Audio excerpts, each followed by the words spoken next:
Bismillahirrahmanirrahim. Today we have lecture number 15, formal methods in software engineering.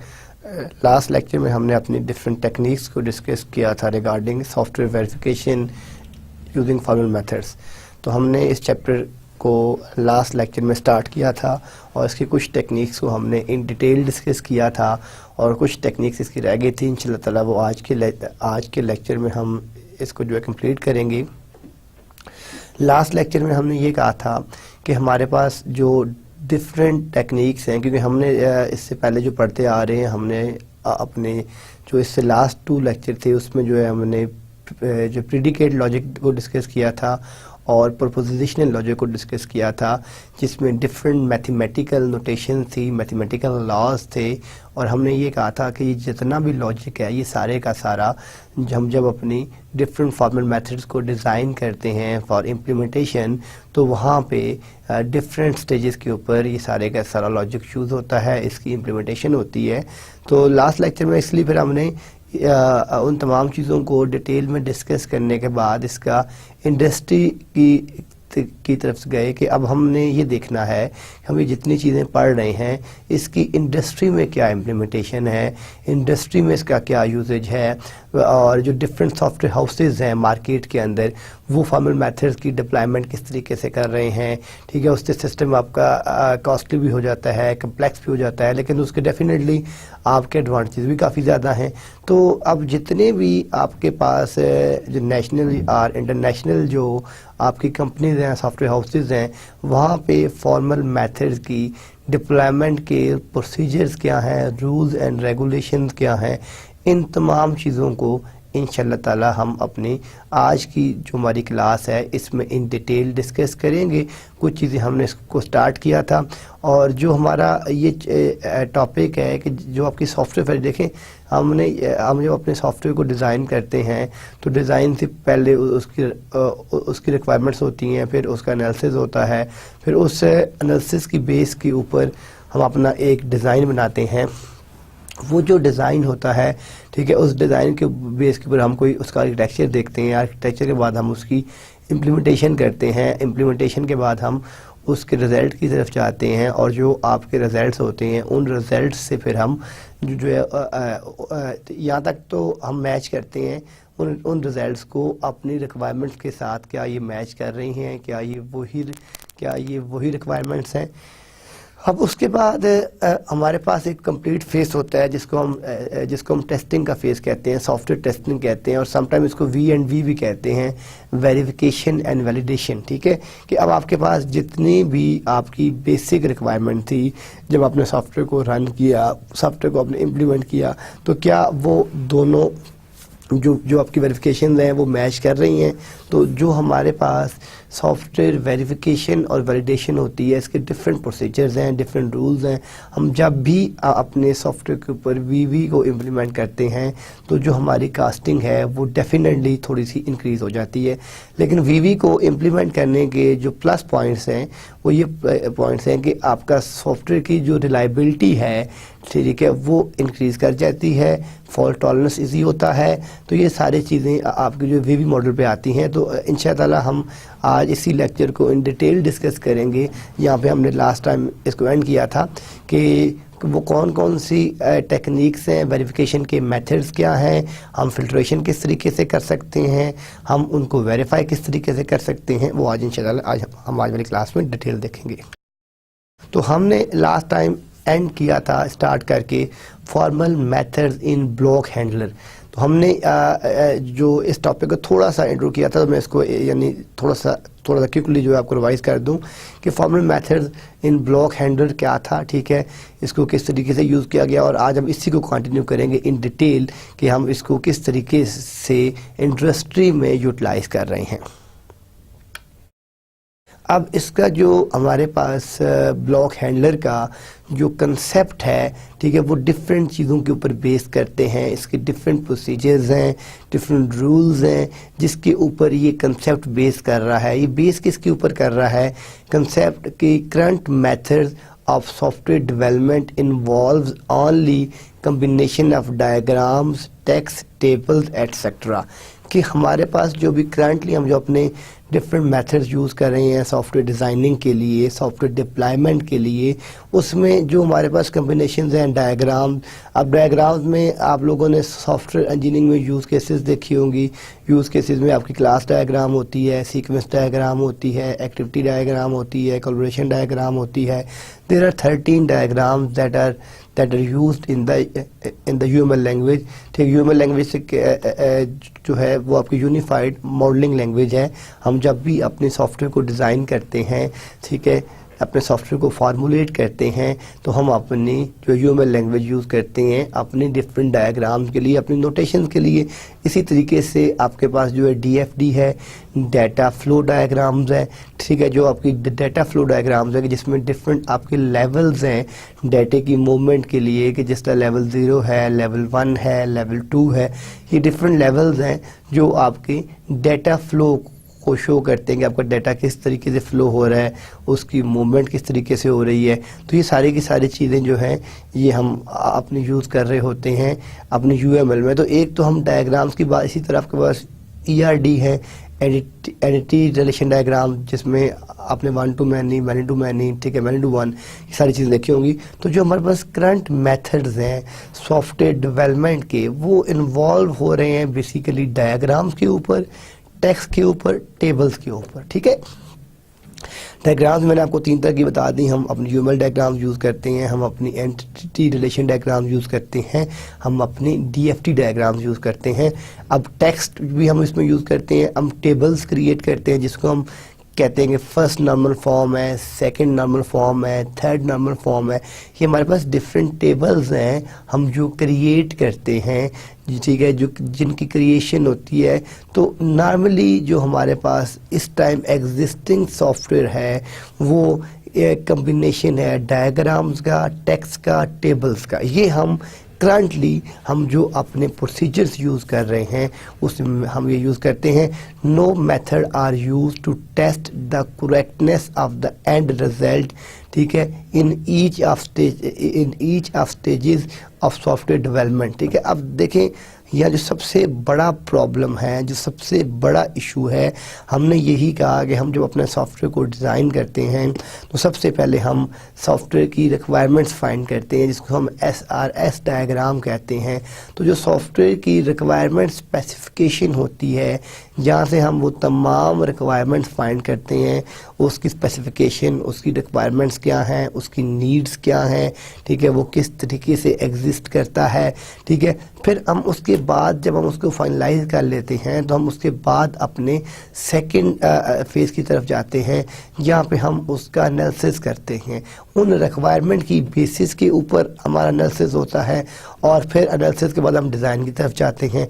और जो आपने अपना एनालिसिस कर दिया, आप उस एनालिसिस से आपने डिज़ाइन बनाया और डिज़ाइन क्रिएट करने के बाद फिर आप उस डिज़ाइन को इम्प्लीमेंटेशन की तरफ लेके जाते हैं। अब आप देखें कि डिफरेंट मॉड्यूल्स हैं, डिफरेंट स्टेजेस हैं, आपका सॉफ्टवेयर जो है वो इसमें रिवॉल्व कर रहा है डिफरेंट मल्टीपल स्टेजेस से, और eight the end of day हम उसके रिजल्ट की तरफ जाते हैं। हम एक काम तो करते हैं, बाज़ सॉफ्टवेयर हाउसेस में ये काम होता है कि हम जब अपना सॉफ्टवेयर डिज़ाइन कर लेते हैं, सारी चीज़ें कर लेते हैं, तो हम उसकी at the end of day complete whole testing तो करते हैं।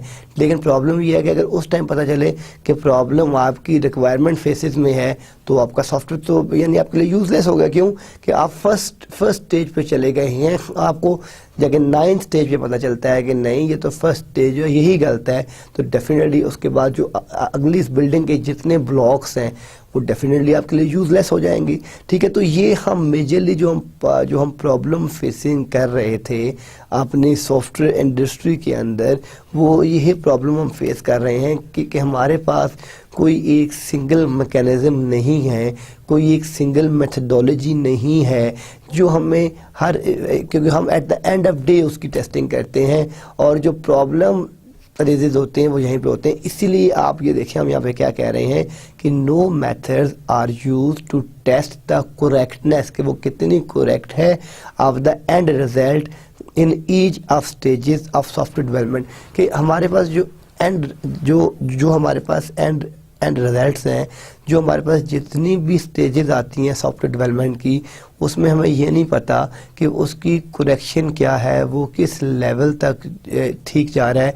हम यहाँ पे यही बात कर रहे हैं कि नो मेथड आर यूज, कोई मेथड भी यूज़ नहीं होता to test the correctness of the end result, जो हमारे पास एंड रिजल्ट है in each of stage of software development. Software development की जितनी भी स्टेजेस हैं, हर स्टेज के ऊपर हम उसके एंड रिजल्ट की तरफ उसको नहीं देखते। हमारे पास अब नॉर्मली होना क्या चाहिए कि जब आपने सॉफ्टवेयर स्पेसिफिकेशन का फेस किया, जब आपने रिक्वायरमेंट गैदरिंग की, तो उसके बाद उसकी कोई टेस्टिंग होनी चाहिए। अगर वहीं हो जाए तो जो हमारा एरर है वो आगे जो है आपका फ्लड नहीं करेगा, वो आगे डिस्ट्रीब्यूट नहीं होगा, क्योंकि आपने रिक्वायरमेंट ली, उसको मैच किया, वो ओके हो गया, आपने उसको नेक्स्ट फेज पे चले गए। जब आपकी रिक्वायरमेंट्स वाला फेज टेस्ट हो गया तो जो आपका एनालिसिस का फेज है वो बेहतर हो जाएगा। फिर आपने एनालिसिस वाले फेज की टेस्टिंग की तो उसके बाद जो अब डिज़ाइन वाले फेज में जाएंगे तो डिज़ाइन वाला फेज बेहतर हो जाएगा। फिर इसी तरीके से जो डिज़ाइन वाला फेज है, आपने डिज़ाइन वाले फेज की टेस्टिंग की तो जो आपका इम्प्लीमेंटेशन वाला फेज है वो बेहतर हो जाएगा। फिर आप तो यहाँ पे जो बताने का जो ऑब्जेक्टिव है, इस कंसेप्ट को जो समझने का मेन ऑब्जेक्टिव है कि हम अपनी मॉड्यूलर अप्रोच यूज़ करें। हर मॉड्यूल में हम हर एक को टेस्ट को चेक करते जाएं ताकि eight the end of day जो हमारा रिजल्टेंट आए, ठीक है, जो हमारा रिजल्ट आए वो एक्यूरेट हो। इसलिए हम एक तो ये प्रॉब्लम है, ठीक है, हम इस वजह से हम फॉर्मल मेथड को यूज़ करते हैं। यही सेकेंड स्टेप आपका कह रहा है कि no methods are used to test the correctness of the end result in each of stages of software development. For example, requirement specification, design, etc. मैंने अभी बताया आपको, उसका एनालिसिस है, इम्प्लीमेंटेशन है, रिजल्ट्स हैं।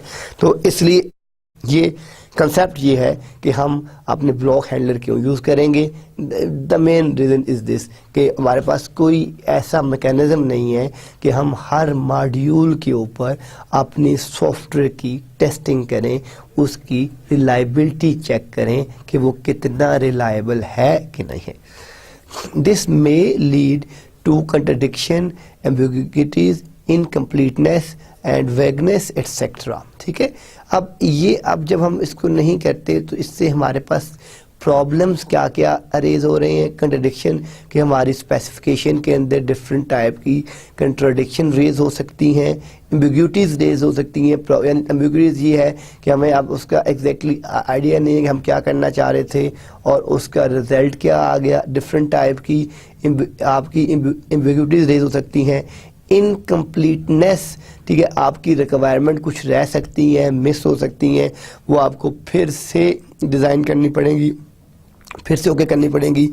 और वेगनेस का ये है कि वो जो आपकी रिक्वायरमेंट्स है वो कितनी रिलायबल हैं। तो ये इश्यूज आपके रह जाते हैं अगर हम फॉर्मल मेथड्स को यूज़ ना करें।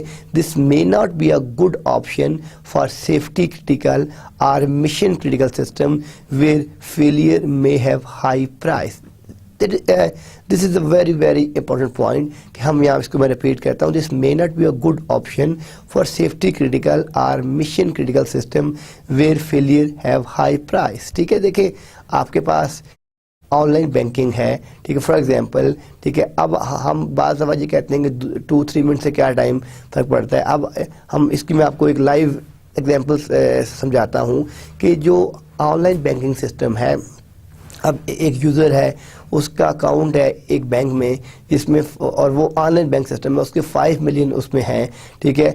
अब वो 2 डिफरेंट चेक्स ड्रॉ करता है, 4.5 मिलियन के, 9 मिलियन। डेफिनेटली उसके अकाउंट में 5 मिलियन है तो वो 9 मिलियन तो ड्रॉ नहीं हो सकता, लेकिन वो दोनों यूजर्स और सब लोग आपस में जो कंबाइन करके एक साइबर क्राइम करना चाह रहे हैं। अब उनको ये पता चल गया है कि जो सर्वर का अपडेशन टाइम है दैट इज़ 2 मिनट। अब एक आदमी लाहौर ब्रांच से एंटर हो जाता है, एक कराची से एंटर हो जाता है, वो दोनों मोबाइल पे सिंक रखा हुआ है। पहला आदमी यूज़र ए चेक प्रेजेंट करता है, कैशियर देखता है कि 5 मिलियन है, वो 4.5 मिलियन से दे देता है, साथ ही वो बेल कर देता है दूसरे को। अब ये जो ट्रांजेक्शन हुई है, अगर इसमें 2 मिनट्स आपके नज़दीक है, अब 2 मिनट्स बाद वो एंट्री अगर डेबिट हो रही है उसके अकाउंट से, तो दूसरे ने भी वहाँ चेक प्रेजेंट कर दिया, मास्टर बैलेंस 5 मिलियन आ रहा है, अब कैशियर ने उसको भी 4.5 मिलियन दे दिया, अब टोटल 9 मिलियन आपके अकाउंट से विड्रॉ हो गया है, जबकि आपके अकाउंट में जो अमाउंट थी दैट वाज 5 मिलियन। ठीक है, तो अब यहाँ पे देखें 2 मिनट्स आपके लिए कुछ नहीं है, लेकिन जब आप रियल सिस्टम के ऊपर बात करते हैं जहाँ पे आपके क्रिटिकल सिस्टम है, तो वहाँ पे आप देखें कि आपका बिलियन मिलियन का फ्रॉड हो सकता है।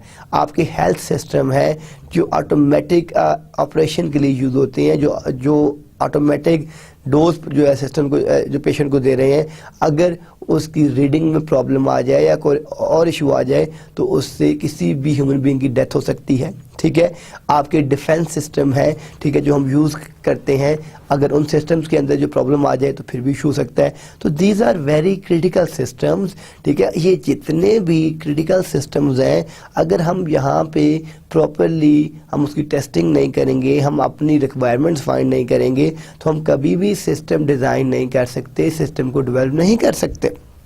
दैट्स वाई हम ये कह रहे हैं कि this may not be a good option for safety critical और mission critical system where failure may have high price. यानी इन सिस्टम्स के अंदर आपके डिफरेंट टाइप के एरोप्लेन्स हैं, ठीक है, वो जब डिफरेंट फील्ड पे मूव कर रहे होते हैं, वहाँ पे सारा के सारा आपका ऑटोमेटिक सिस्टम है। ठीक है, तो अगर उनमें हम 0.1 एरर भी बेयर नहीं कर सकते, क्योंकि उसके अंदर आपके 100 पीपल्स, ठीक है, जा रहे हैं, फ्लाई कर रहे हैं। तो अब ये जितनी भी हमारे पास रियल टाइम आपकी एग्जांपल्स हैं, आपकी जो इंडस्ट्री की एग्जांपल्स हैं, वहाँ पे हम बेयर नहीं कर सकते। दैट्स वाई इसकी जितनी भी इम्प्लीमेंटेशन है वो डिफ़िकल्ट हो जाती है, और इस इम्प्लीमेंटेशन को बेहतर करने के लिए, ठीक करने के लिए हमारे पास डिफरेंट रूल्स हैं, रेगुलेशंस हैं। हम उन रूल्स और रेगुलेशंस को इम्प्लीमेंट करते हैं इसकी डिप्लॉयमेंट के लिए। तो ये बेसिक कंसेप्ट था कि फॉर्मल मेथड्स का, कि नंबर 1, एक तो इसमें जो 2 पॉइंट्स हुए, एक तो ये कि हमारे पास कोई एक सिंगल मेथड नहीं है जो हर फेस के ऊपर उसकी स्पेसिफिकेशन को चेक करे, और सेकंड कि जितने भी ये डेंजरस हो सकते हैं, जितने भी हमारे पास क्रिटिकल सिस्टम्स हैं, उनकी इन्वॉल्वमेंट में ये सिस्टम जो है डेंजरस हो सकते हैं। नेक्स्ट इसमें हमारे पास कंसेप्ट क्या है कि formal methods allow a software engineer to create a specification that is more consistent and unambiguous. अब पिछले वाले स्लाइड्स में आपने देखे हैं कि वो हमारे पास डिफरेंट प्रॉब्लम्स हैं, ठीक है, वो उन प्रॉब्लम्स की बेस के ऊपर हम फॉर्मल मेथड्स को लेके आए। ठीक है जी, हमने प्रॉब्लम्स क्या देखे, हम जब भी कोई सॉफ्टवेयर डिज़ाइन करते हैं, सॉफ्टवेयर को डेवलप करते हैं, तो उसमें जो हमारे पास डिफरेंट मॉड्यूल्स हैं, हर एक मॉड्यूल का कोई सेपरेट टेस्टिंग मैकेनिज्म नहीं है, कोई मेथडोलॉजी नहीं है, कोई रूल्स एंड रेगुलेशन नहीं है कि हम उसको डिफरेंट फेसेस के ऊपर उसकी मॉनिटरिंग कर सकें, उसको देख सकें। तो हमने एक बात तो यहाँ पे ये की है कि formal methods allow a software engineering to create. अब हम इसी तरह हमने कहा है कि जो हमारे पास रियल टाइम सिस्टम्स हैं, आपके ऑपरेटिंग सिस्टम्स हैं, बैंकिंग सिस्टम्स हैं, मेडिकल हेल्थ सिस्टम्स हैं, आपके डिफेंस सिस्टम्स हैं, उन तमाम को डेवलप करने के लिए जो हमारे पास जो है वो कोई टेक्निक नहीं थी। That's why we are using formal method, और इसलिए हम इस फर्स्ट स्टेप में यही बात कर रहे हैं कि formal methods allow a software engineer to create a specification that is more consistent and unambiguous. Formal method हमारे पास डिफरेंट टेक्निक्स, डिफरेंट मेथड्स हमें प्रोवाइड करता है, ठीक है, जिसको यूज़ करते हुए जो हमारी रिक्वायरमेंट्स आती हैं वो ज़्यादा कंसिस्टेंट और अनएम्बिगुअस होती हैं, इसलिए हम इसको यूज़ करते हैं। सेकंड जो हमारे पास इसमें पॉइंट है कि set theory and logic notation are used to create a clear statement of facts requirements. ये जिस तरह हम डिस्क्रीट मैथमेटिक्स पढ़ रहे थे, हमने लास्ट लेक्चर्स में अपना जो प्रिडिकेट लॉजिक देखा, हमने अपना प्रोपोजिशन लॉजिक डिस्कस किया, तो वहाँ पे आप देखें कि हम इसको जो है, इसकी जो नोटेशन है, इसकी डिप्लॉयमेंट है, वो थोड़ी सी डिफ़िकल्ट है। वो क्यों है, आपको वो उसका आइडिया है। तो हम यहाँ पे क्या चीज़ यूज़ करते हैं कि सेट थ्योरी और logic notations are used to create a clear statement of facts. जो आपकी रिक्वायरमेंट्स हैं उनकी जो स्टेटमेंट है that should be clear which can then be analysed to prove correctness and consistency. ठीक है, कि हमने उसको ये प्रूव करना है कि उसकी जितनी भी रिक्वायरमेंट्स हैं उसकी करेक्टनेस को देखना है और वो कितना कंसिस्टेंट है।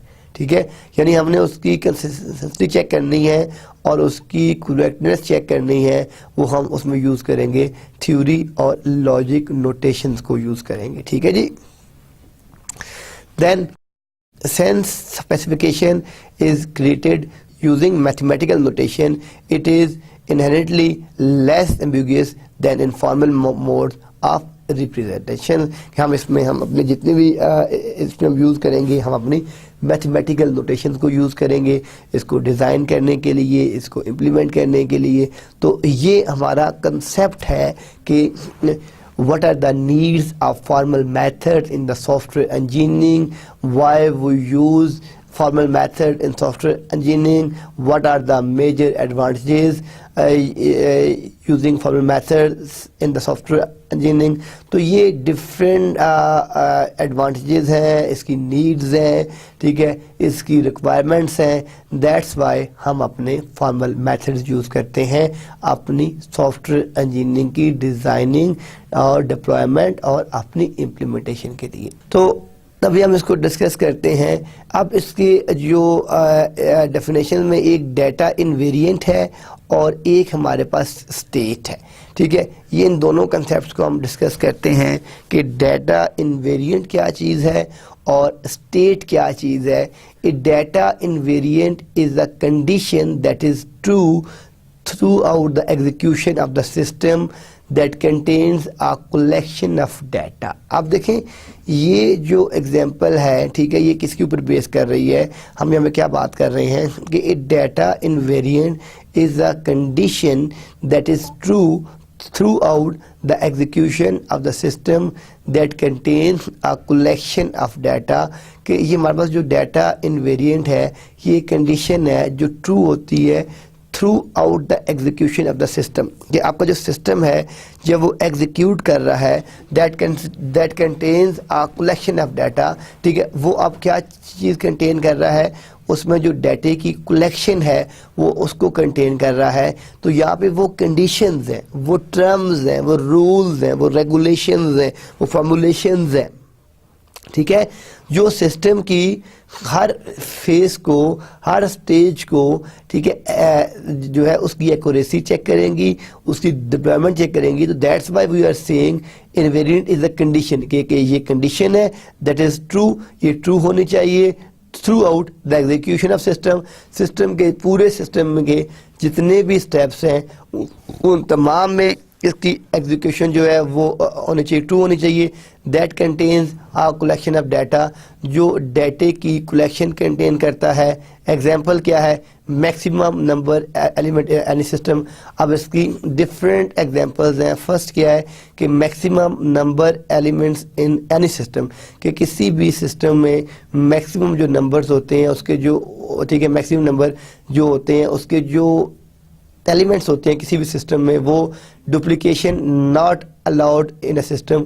किसी भी सिस्टम में डुप्लीकेशन आपको अलाउ नहीं है। तो ये हमारे पास डाटा इनवेरिएंट की डेफिनेशन है। ठीक है, यानी हमने हर फेज से जो एग्जीक्यूशन है वो जो कंडीशंस हैं, ठीक है, दैट शुड बी ट्रू। ठीक है, और स्टेट्स क्या है, हमने स्टेट्स देखी थी। State is the stored data the system axes and alter.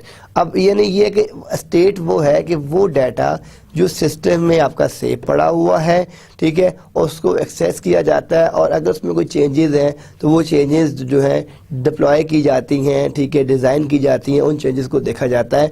तो ये हमारे पास there were two steps, data invariants and states, और इन दोनों हम स्टेप्स को यूज़ करते हैं अपनी फॉर्मल मेथड्स के लिए। अब इसमें हमारे पास जो ऑपरेशंस हैं इसके अंदर, ठीक है, वो ऑपरेशंस क्या हैं कि it is defined as action that take place in a system and reads और writes data to a state. कि यानी ये हमने इट इज डिफाइंड, ये डिफाइंड है एज ए एक्शन, जो ये एज ए एक्शन डिफाइंड है that take place a system, जो एक सिस्टम से लिया जाता है and reads and write, reading और राइटिंग करता है एक स्टेट की डेटे को, और it is associated with two condition, यानी इसके साथ जो कंडीशन एसोसिएटेड है there are two conditions, first is pre condition and second is post condition, there are two condition. अब प्री कंडीशन जिस तरह आपके पास प्रीपेड सिम्स होती हैं, पोस्टपेड सिम होती हैं। प्रीपेड सिम्स क्या करती हैं कि आपने सेल्फ यूज़ करने से, यानी अगर आपने अपना मोबाइल कनेक्शन यूज़ करना है तो पहले आप उसमें बैलेंस लोड करेंगे, तो फिर आप उसको यूज़ करेंगे, that is known as pre condition. और पोस्ट कंडीशन क्या है कि आप अपना सेल यूज़ कर लेंगे और आपका बिल जनरेट होगा मंथली बेसिस के ऊपर, तो वो आपके पास क्या है, पोस्ट कंडीशन है। तो ये टू कंडीशंस हैं, एक इसमें जो है प्री कंडीशन है और दूसरी इसमें आपकी पोस्ट कंडीशन है। Pre condition define whether the operation is valid और नॉट। अब जो हमारे पास यहाँ पे जो कंसेप्ट है ये, अब अगर हम वो कंसेप्ट तो हो गया जनरल, ठीक है, डेली आपकी जो रूटीन लाइफ है, यहाँ पे जो हमारे पास कंसेप्ट है प्री कंडीशन का और पोस्ट कंडीशन का वो थोड़ा सा डिफरेंट है। वो कंसेप्ट क्या है कि pre condition defines whether the operation is valid, कि जो आपका ऑपरेशन है वो वैलिड है या नहीं वैलिड, यानी पहली चीज तो वो ये डिफाइन। एंड ये आपकी होगी प्री कंडीशन में कि जो आपके स्टेप्स हैं, जो आपके प्रोसीजर्स हैं, जो आपके रूल्स हैं, रेगुलेशंस हैं, तो जो फर्स्ट आपके स्टेप्स हैं कि जो आपकी प्री कंडीशंस हैं कि उसमें जो आपके ऑपरेशंस हैं वो वैलिड है कि नहीं वैलिड। सेकंड जो है पोस्ट कंडीशन जो है defines what happen when an operation has completed it's action. अब पोस्ट कंडीशन में हमने क्या चीज़ देखनी है कि डिफाइन व्हाट हैपन्स, क्या होगा when an operation is completed it's action, कि जब आपका एक ऑपरेशन है वो आपने एक्शन कंप्लीट कर लेता है तो फिर क्या होगा। तो ये हमारे पास देवर टू कंडीशन, ठीक है, एक प्री कंडीशन थी और एक आपके पास पोस्ट कंडीशन थी। तो पोस्ट कंडीशन में हम क्या करते हैं कि define what happen when an operation has completed it's action, कि क्या होगा कि जब आपका एक ऑपरेशन कंप्लीट होगा तो उसके ऊपर क्या स्टेप्स हैं, क्या प्रोसीजर्स हैं, क्या रूल्स हैं। तो ये हमारे पास टू कंडीशन थी, एक हमारे पास प्री कंडीशन है, एक हमारे पास पोस्ट कंडीशन है। प्री कंडीशन हम देखते हैं कि जो ऑपरेशन है वो लेजिटिमेट है भी कि नहीं, वो वैलिड है या इनवैलिड है। और पोस्ट कंडीशन में हम देखते हैं कि व्हाट हैपन्स व्हेन, जब एक ऑपरेशन आपका कंप्लीट होता है तो उसके बाद आपका किस तरह का एक्शन जनरेट होता है, वो आपके पास पोस्ट कंडीशन होता है। सो तब हम आ जाते हैं अपनी ब्लॉक हैंडलर की एग्जांपल के ऊपर। ये एक रियल टाइम इंडस्ट्री की एग्जांपल है कि ब्लॉक हैंडलर क्या कर रहा होता है। A common part of any operating system which handles the memory blocks, ठीक है। अब जो एक आपके पास जो एक ऑपरेटिंग सिस्टम है, ठीक है, उसका जो कॉमन पार्ट है किसी भी ऑपरेटिंग सिस्टम का जो हैंडल करता है कि मेमोरी ब्लॉकिंग को हैंडल करता है, ठीक है। तो अब जो आपका ऑपरेटिंग सिस्टम है, ठीक है, ये तो आपका एक कॉमन पार्ट हो गया। अब उसका काम क्या है कि वो कोई भी ऑपरेटिंग सिस्टम, लाइनक्स है, यूबेंटो है, फेल्डेरा है, कैल्डेरा है, रेड हैट है, ठीक है, मैक है, ठीक है, वो उसके जो कॉमन पार्ट होता है विच हैंडल वो मेमोरी ब्लॉक के साथ काम कर रहा होता है। Provide free blocks of memory. अब उसका अब ये समझ लें कि प्रोवाइड फ्री ब्लॉक्स, जो फ्री ब्लॉक होते हैं मेमोरी के वो प्रोवाइड करता है टू न्यू क्रिएटेड फाइल, जो नई फाइल क्रिएट होती हैं उनके लिए जो फ्री मेमोरी ब्लॉक्स होते हैं वो क्रिएट करता है।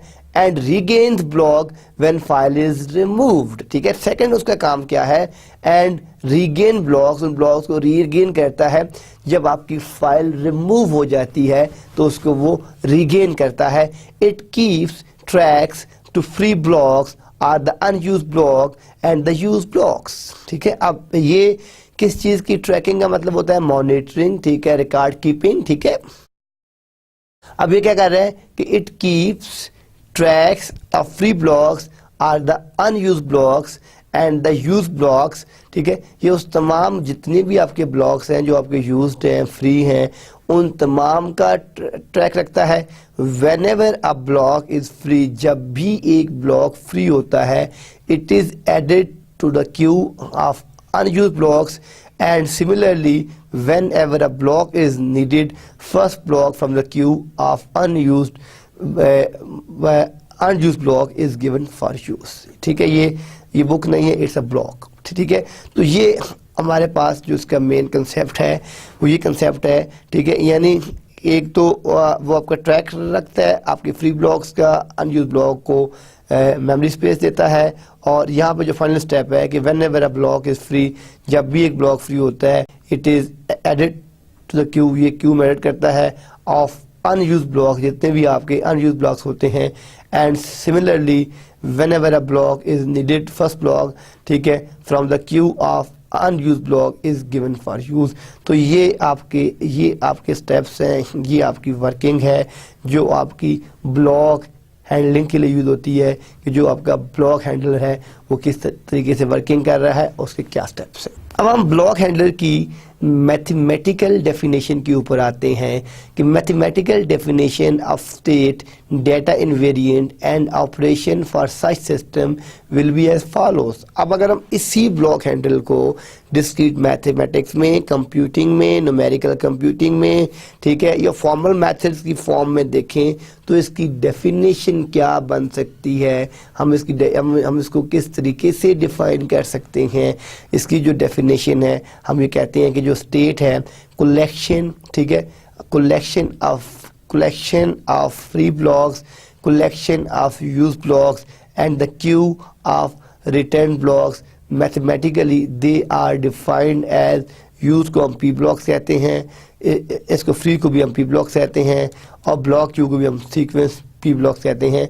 तो ये हमारे पास एक स्टेट है जिसके थ्रू हम अपनी जो वर्किंग कर रहे होते हैं। तो जो आपके पास यहाँ पे स्टेट है, इसकी डेफिनेशन क्या है कि कलेक्शन ऑफ फ्री, जितने भी आपके पास जितने भी फ्री ब्लॉक्स हैं उन तमाम की कलेक्शन, फिर कलेक्शन ऑफ यूज ब्लॉक्स, उन तमाम को आपने यूज ब्लॉक कर दिया, एंड द क्यू ऑफ, ठीक है, जितने भी आपके रिटर्न ब्लॉक्स हैं उनका क्यू, हम मैथमेटिकल इसको क्या लिखते हैं कि आप देखें यूज फ्री ब्लॉक क्यू। ये हमारे पास एक मैथमेटिकल नोटेशन है, हम इसको मैथमेटिकल नोटेशन फॉर्म में किस तरीके से रिप्रेजेंट कर सकते हैं, यानी यूज को हमने क्या पी ब्लॉक कह दिया, और जो आपके फ्री ब्लॉक्स हैं इसमें हमने कैपिटल पी को भी कैपिटल कह दिया और ब्लॉक्स को भी कैपिटल कह दिया, और ये हमारे पास जो ब्लॉक क्यू है इसको हमने सीक्वेंस पी और फिर इसको ब्लॉक कह दिया।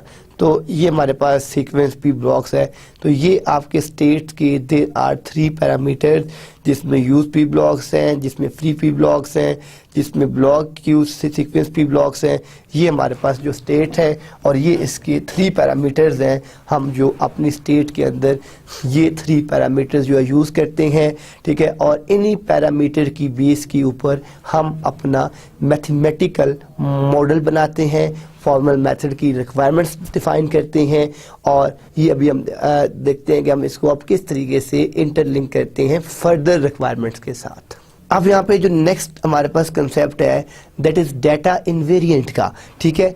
डेटा इनवेरिएंट क्या चीज़ होती है? No block will be marked as both unused and used, ठीक है। अब ये इसमें जो डेटा इनवेरिएंट का कंसेप्ट है, ठीक है, वो कंसेप्ट क्या कहता है कि no block will be mark as both, ठीक है, यूज्ड यानी अनयूज्ड, यानी कोई भी ब्लॉक मार्क नहीं किया जाएगा कि वो बोथ, यानी वो उसकी या तो वो यूज होगा या वो unused.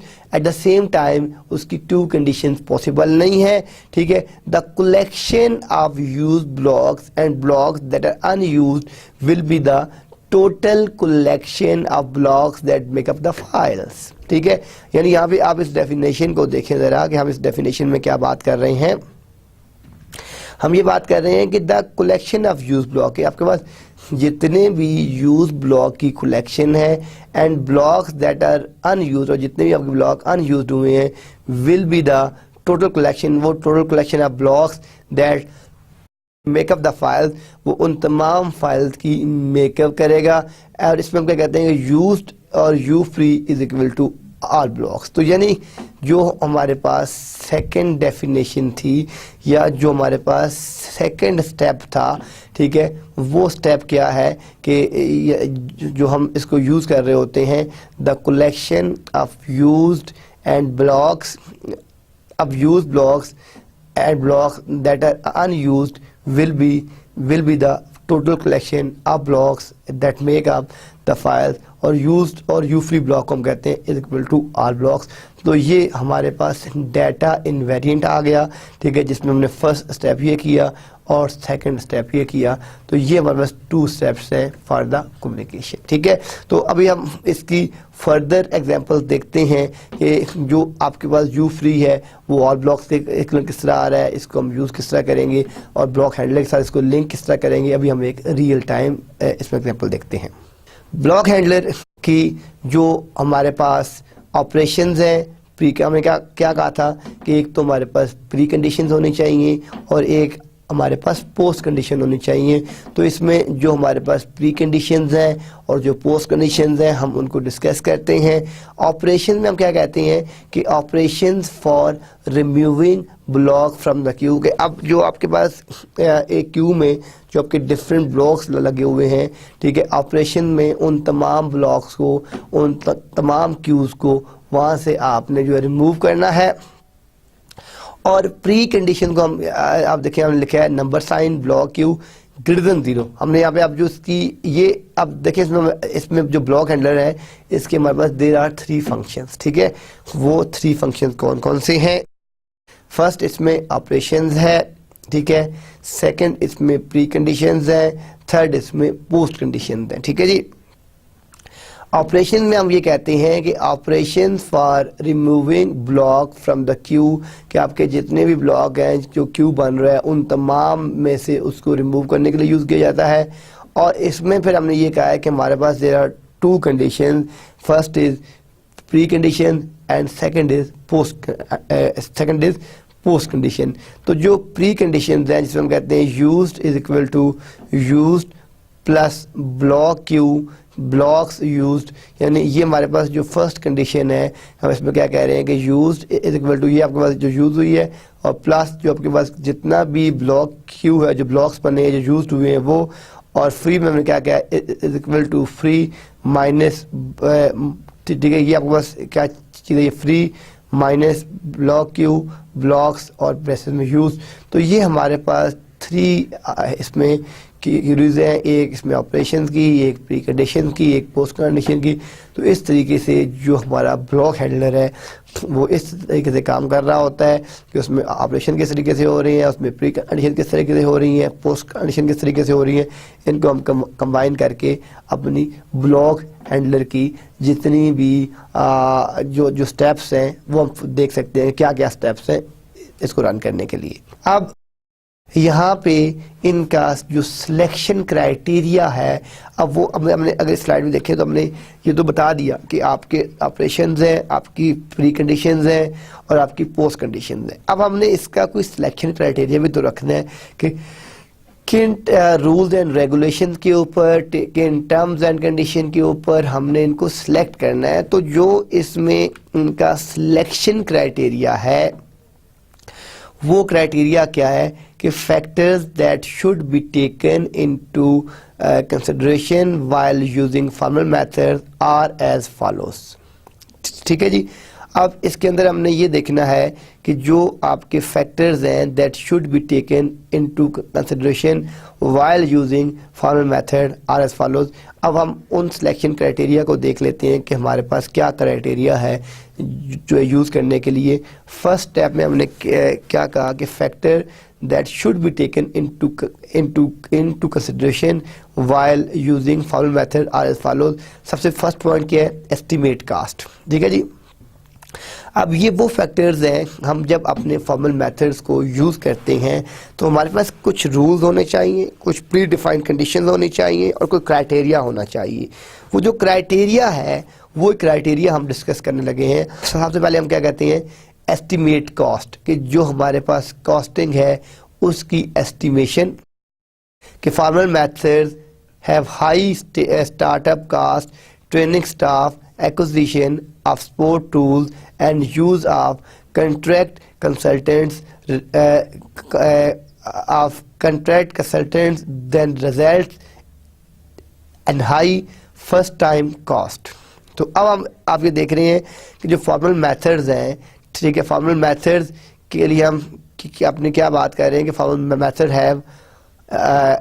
Method have high startup cost, training staff, acquisition of support tools and use of contract consultants then results in high first time cost. अब जो हमारे पास यहाँ पे एस्टिमेशन कास्ट है, वो एस्टिमेशन कास्ट में हम क्या चीज़ बता रहे हैं कि हमारे पास जितने भी फॉर्मल मेथड्स हैं, हम जब उसको स्टार्ट करते हैं तो जो उसकी स्टार्टिंग है वो कास्टली है.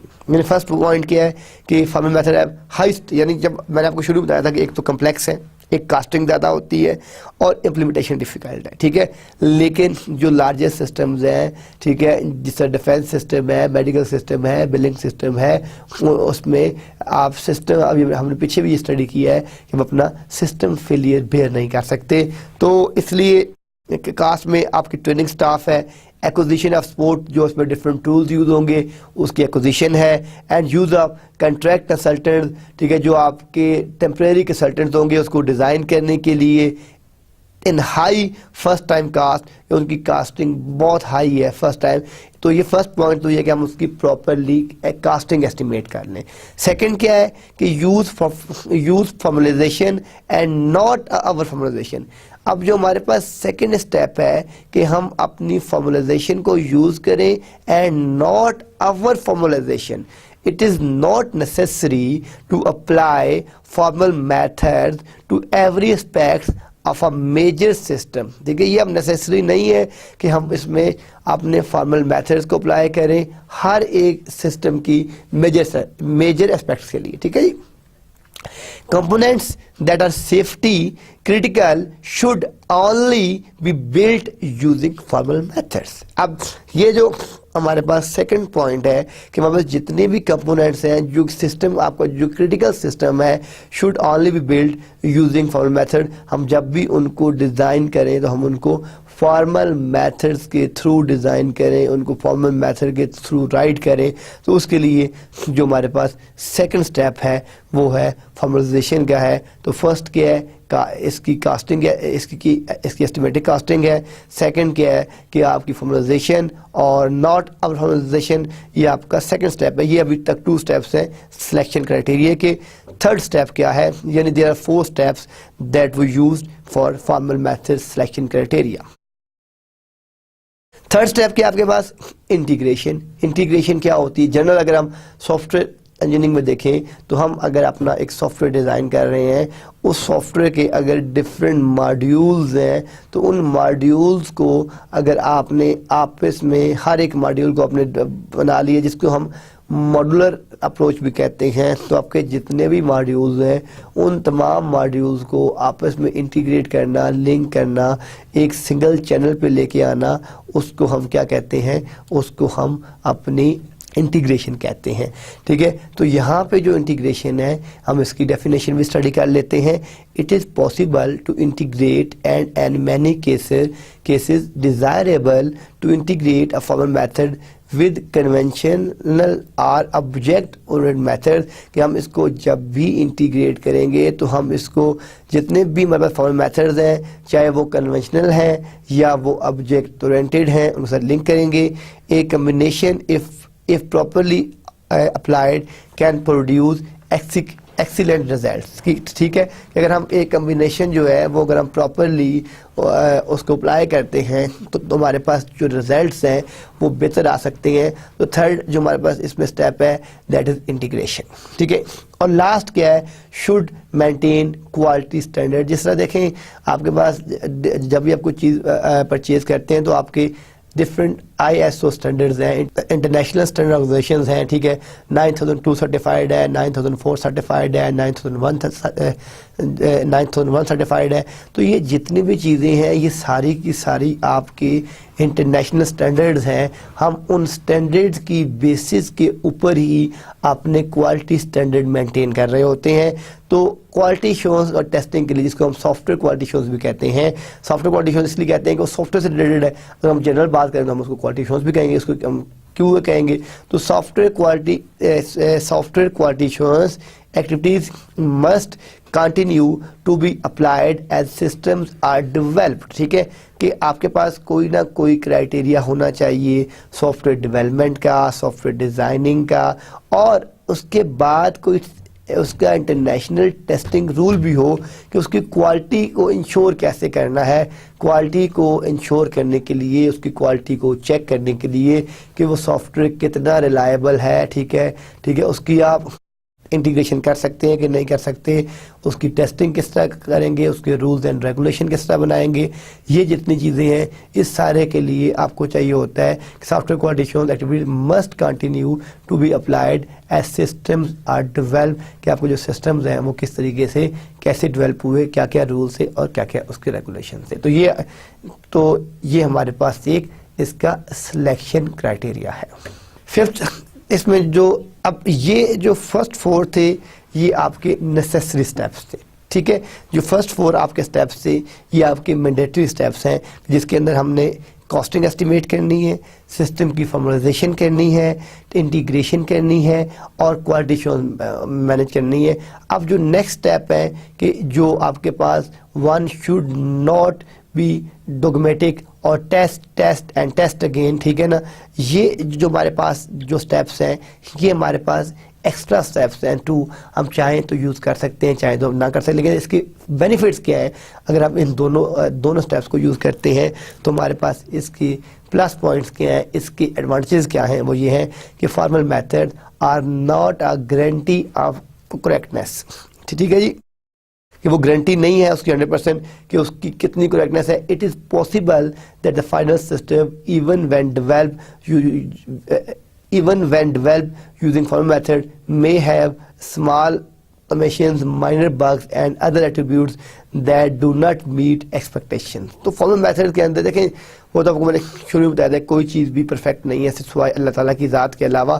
कि अब आपके पास ट्रेड ऑफ तो है, आप जब एक सिस्टम यूज़ कर रहे हैं, एक सिस्टम बिल्डअप कर रहे हैं, आप एक सिस्टम डिज़ाइन कर रहे हैं, तो you have to trade off on multiple functionalities, on multiple parameters. ठीक है, तो हम यहाँ पे यही बात कर रहे हैं कि इट्स नॉट गारंटी 100% कि उसकी जो आउटपुट आए वो 100% जो है ठीक हो। It is possible that the final system even when develop using, जब हम फॉर्मल मेथड को यूज़ करते हुए उसको डेवलप करते हैं, मे हैव, उसमें कोई आपकी स्मॉल ओमिशंस आ सकती हैं, उसमें आपके माइनर बग्स आ सकते हैं और इस तरह के जो दूसरे एट्रीब्यूट्स हैं जो, तो ये सारी चीज़ें आपकी इसमें आ सकती हैं। फिर लास्ट में गया test again. Formal method do not absolve and software engineer from the need to conduct well plan through test. तो ये आपके पास जो नेक्स्ट है कंडीशंस हैं वो ये कंडीशंस हैं कि फॉर्मल मेथड जो है वो आपके किस तरीके से, जो आपके सॉफ्टवेयर इंजीनियर्स हैं वो उसको किस पॉइंट ऑफ से ले रहे हैं, आप इसको किस पॉइंट ऑफ से ले रहे हैं। तो ये हमारे पास जो लास्ट है कि आप उसको बार बार टेस्ट करें, जितनी टेस्टिंग करेंगे उतनी फिल्टरिंग करेंगे, उतनी रिजल्ट की एक्यूरेसी की हम बेहतरी की तरफ जाएंगे। तो that's why we are saying test again. Formal method do not absorb the software engineer from the need to conduct well plan through test. ठीक है, तो ये हमारे पास 6 स्टेप्स हैं सिलेक्शन क्राइटेरिया के। इनमें सबसे पहले आपकी कॉस्टिंग की एस्टिमेशन है, फॉर्मलाइजेशन है, इंटीग्रेशन है और ये 4 तो मैंडेटरी हैं। और ये जो 2 है आप ये भी यूज़ कर सकते हैं, ये 2 एक्स्ट्रा स्टेप्स हैं। ये जो 2 एक्स्ट्रा स्टेप्स हैं, जब आप इन 2 स्टेप्स को यूज़ करते हैं, ठीक है, टेस्ट तो ये आपके टोटल 6 हैं और 4 आपके इसमें आपके अगर फॉर्मल मेथड्स को रियल टाइम इंडस्ट्री में डेवलप करें तो वो जो 4 पॉइंट्स हैं वो आपके जो है वो आपके 4 के 4 जो है वो आप कह सकते हैं कि वो आपके जो नेसेसरी हैं, मैंडेटरी हैं, मस्ट है। नेक्स्ट जो हमारा टॉपिक है कि formal clean room software engineering, ठीक है। अब ये जो फॉर्मल क्लीन और ये जो हमारे पास जो हम इसमें कंसेप्ट यूज़ कर रहे हैं रूम एसी का, इस कंसेप्ट का क्या मतलब है या हम इसको किस तरीके से लेके चलेंगे। इससे पहले अगर मैं आपको ये थोड़ा सा बता दूं कि सॉफ्टवेयर इंजीनियरिंग जो है वो एक जनरलाइज फील्ड है जिसमें बहुत सी सब फील्ड्स भी आपकी लिंक्ड है। अब वो जो आपकी सब फील्ड लिंक्स हैं वो कौन कौन सी फील्ड लिंक्स हैं, किस तरह से लिंक्ड हैं, वो अभी हम इसमें देखते हैं। तो अभी जो हमारे पास नेक्स्ट कंसेप्ट है वो है फॉर्मल क्लीन, ठीक है, रूम। इसका मतलब क्या है कि जो आपके पास क्लीन रूम सॉफ्टवेयर डेवलपमेंट होता है उसका मतलब क्या है, the name is derived from the clean room. अब यहाँ पे थोड़ा सा टेक्निकल कंसेप्ट है। The name is is derived from the clean room process in semiconductor fabrication. The philosophy is defect avoidance rather than defect removal. अब ये जो हमारे पास क्लीन रूम है, हम यहाँ पे डेफिनेशन क्या कर रहे हैं कि the name is derived from the clean room process is in semiconductor fabrication. The philosophy is defect avoidance rather than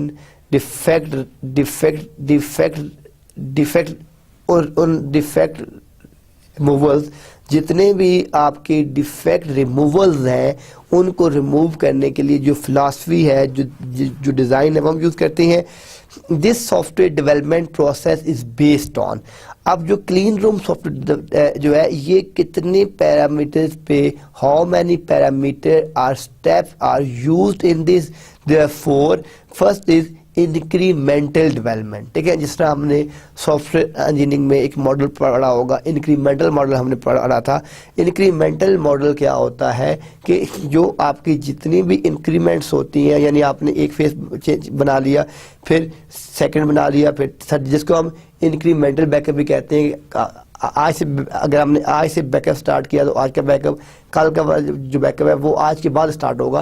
तो जो इंक्रीमेंट्स हो रहे हैं तो इसके अंदर जो प्रोसेसेस आपके इन्वॉल्व हो रहे हैं, फर्स्ट क्या हो रहा है, इंक्रीमेंटल आपकी डेवलपमेंट है। फॉर्मल स्पेसिफिकेशन हम डिस्कस कर चुके हैं कि आपकी जो आपकी फॉर्मल स्पेसिफिकेशन जो है वो क्या है, आपकी static verification using correctness arguments, कि आपकी जितनी भी वेरिफिकेशन है वो सारी की सारी स्टैटिक है, और यूजिंग करेक्टनेस आर्गूमेंट, जितने भी आपके आर्गूमेंट्स हैं, ठीक है। और फोर्थ पॉइंट क्या है कि आपकी statistical testing do not to determine program reliability. तो ये हमारे पास there are 4 points, 4 processes are involve, एक, ठीक है। तो इन 4 पॉइंट्स को हम अभी देखते हैं कि इंक्रीमेंटल आपकी जो डेवलपमेंट किस तरह हो रही है। फॉर्मल स्पेसिफिकेशन पढ़ चुके हैं, आपकी स्टैटिक वेरिफिकेशन क्या होती है, ठीक है, और आपके पास टेस्टिंग की क्या टेक्निक्स हैं, क्या रूल्स एंड रेगुलेशंस हैं कि जिससे आप ये मेजर कर सकेंगे कि ये कितना सिस्टम आपका रिलायबल है। अब जो आपके पास इसका जो मेन प्रोसेस है, आप ये देखें कि इसमें फॉर्मली स्पेसिफाइड सिस्टम और ये आपके पास डेवलप जो है, ये आपके पास एक कंप्लीट आपने यहाँ पे जो आपकी जो मेन आपकी जो सिस्टम की जो प्रोफाइल है वो डेवलप किया आपने। और अब ये देख रहे हैं कि डिफाइन सॉफ्टवेयर इंक्रीमेंट। अब यहाँ पे आपके पास, ठीक है, ये यहाँ पे आपने एक ऑपरेशनल प्रोफाइल बनाई है और यहाँ पे आपने एक स्पेसिफाइड सिस्टम जो आपका फॉर्मली सिस्टम है आपने वो बनाया है। और इन दोनों को आपने किस में लिंक किया है, ये आपने लिंक किया है डिफाइन सॉफ्टवेयर इंक्रीमेंट्स। अब आपके पास सॉफ्टवेयर के अंदर जितने भी इंक्रीमेंट्स आ रहे हैं इनको आपने लेके यहाँ सेंड किया है, और ये आपके पास एक कंस्ट्रक्ट स्ट्रक्चर्ड प्रोग्राम है, ठीक है।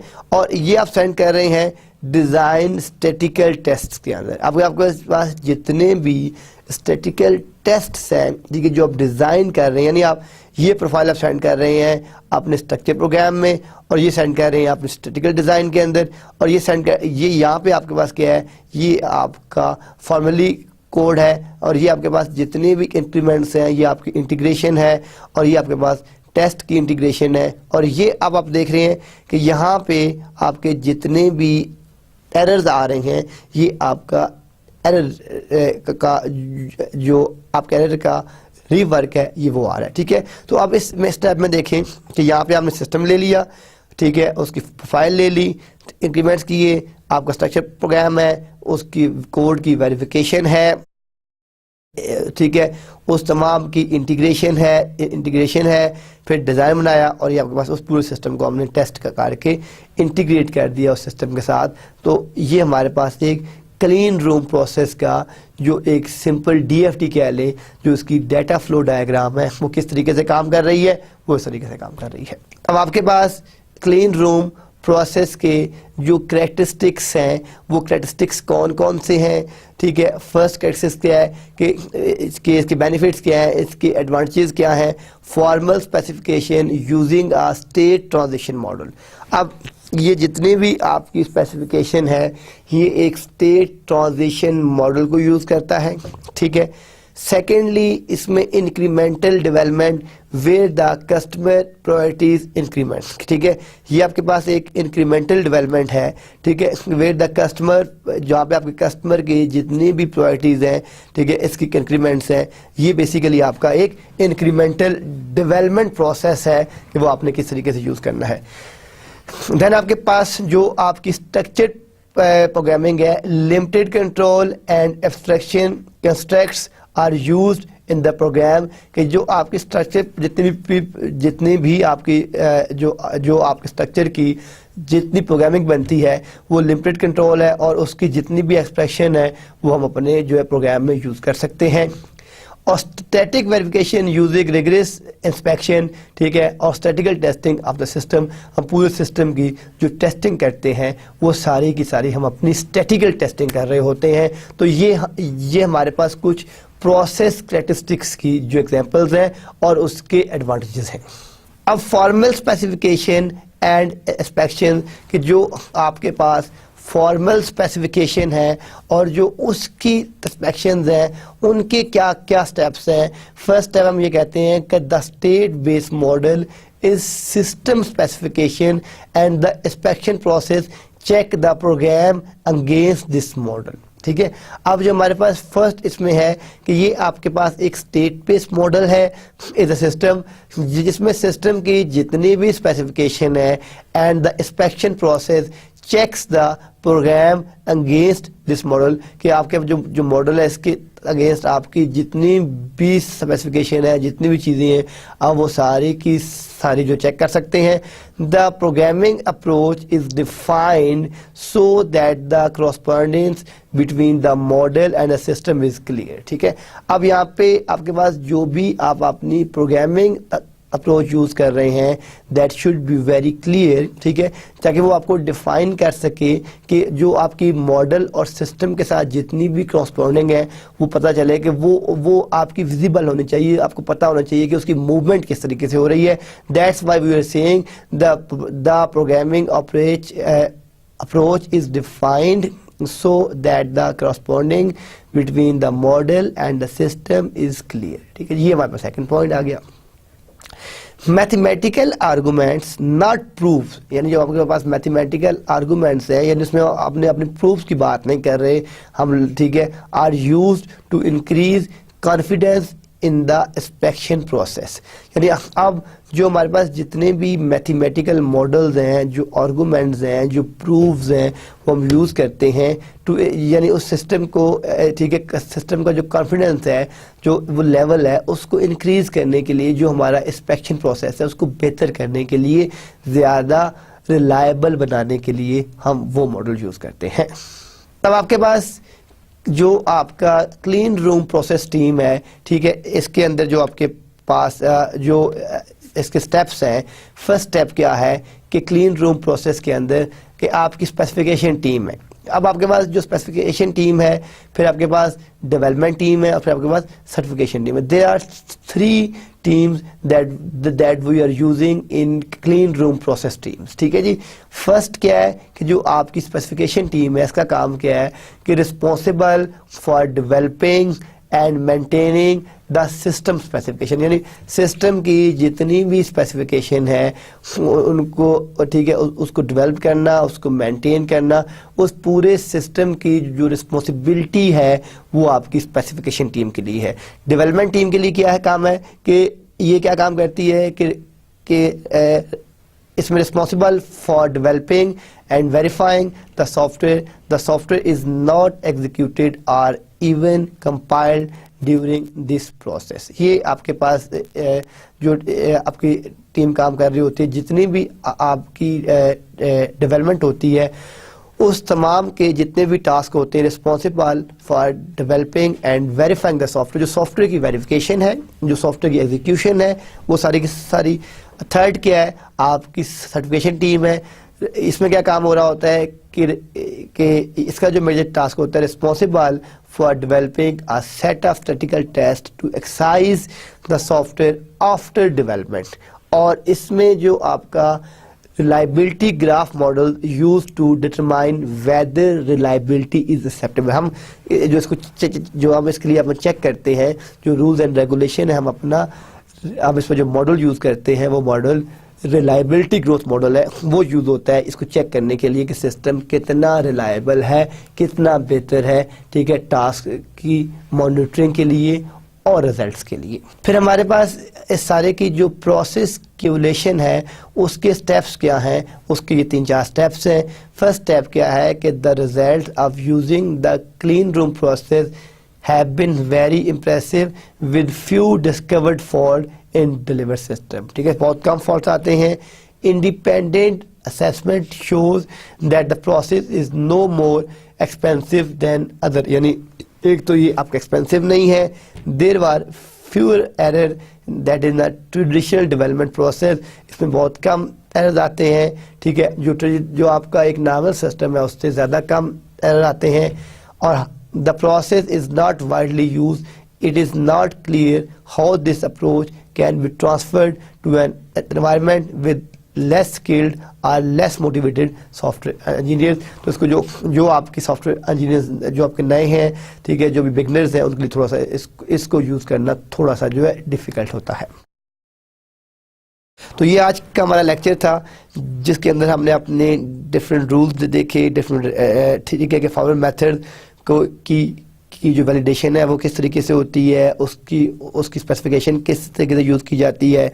तो इंशाल्लाह ताला क्योंकि लास्ट लेक्चर में ये टॉपिक जो है कंप्लीट नहीं हुआ था, तो आज के लेक्चर में हमने इसके तमाम रूल्स, इसके स्टेप्स, के मेथड्स को जो है कंप्लीट कर लिया है। तो इंशाल्लाह ताला हम अपनी नेक्स्ट क्लास में अपना नेक्स्ट टॉपिक स्टार्ट करेंगे। तो तब तक के लिए अल्लाह हाफिज़।